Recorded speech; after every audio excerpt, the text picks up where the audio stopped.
You grew up in a sport where you're supposed to suck it up, Yeah, right? you're a man. You're the man's man in Canada, hockey. You're the hero. You're bulletproof. Where's your cape? We're supermen to people in Canada.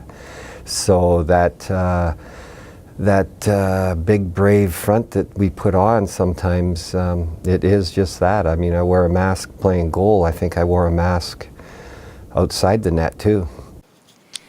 Contemporary masculinity ideals originated from the Industrial Revolution, where health professionals suggested boys were becoming effeminate due to the reliance on modern machinery and lack of physical labor. Masculinity is a socially constructed idea that emerged from muscular Christianity, which is a concept that used physical activity to transition boys into proper men. This idea has socialized a dominant masculinity identity through sport, creating a narrow idea of what it is to be a man and alienating those who fall outside that norm. The ideal masculinity is characterized by aggression, strength, competitiveness, health, and resilience through physical and emotional pain. This constructed idea of masculinity pressures boys towards conformity by proving their masculinity through traditional gender traits. Social institutions act as another driving force behind the dominant portrayals. The expectation of high resilience to physical and emotional pain has led to a culture of silence with regards to mental illness in men.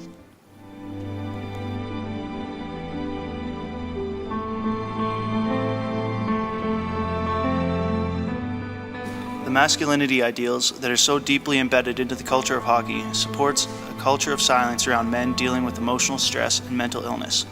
In this, players struggling with psychological issues are unable to speak out and find the help they require.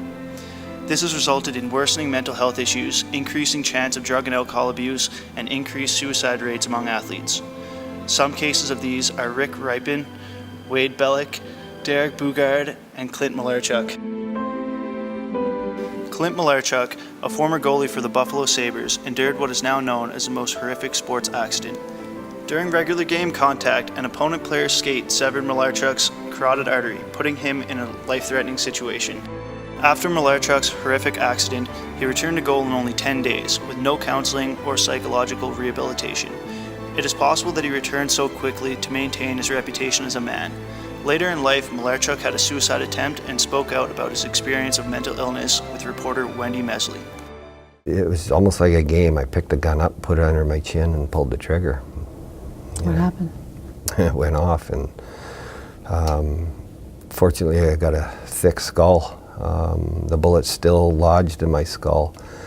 And again, that macho thing, I wasn't going to get on the life flight, the helicopter. And they're going, "Sir, you have a bullet in your head.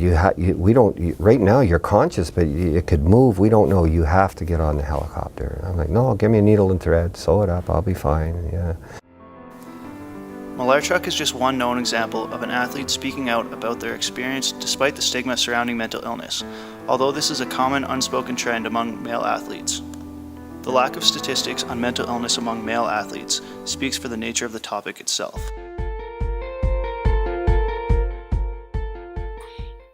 It is important to recognize that masculinity is socially constructed, which means that the idea can be evolved and changed. Currently, the NHL clubs are hosting hockey talks to raise awareness to reduce the culture of silence.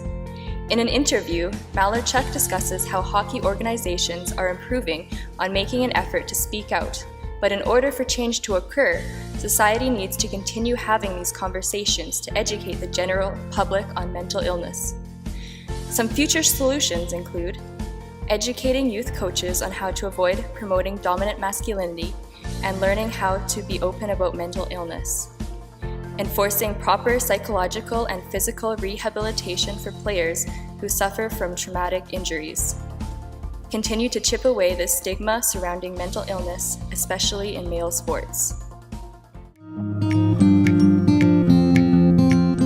My friend, my teammate, Myself.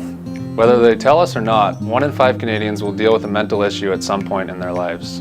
ignoring what you are going through will do nothing to help. Talking about it will.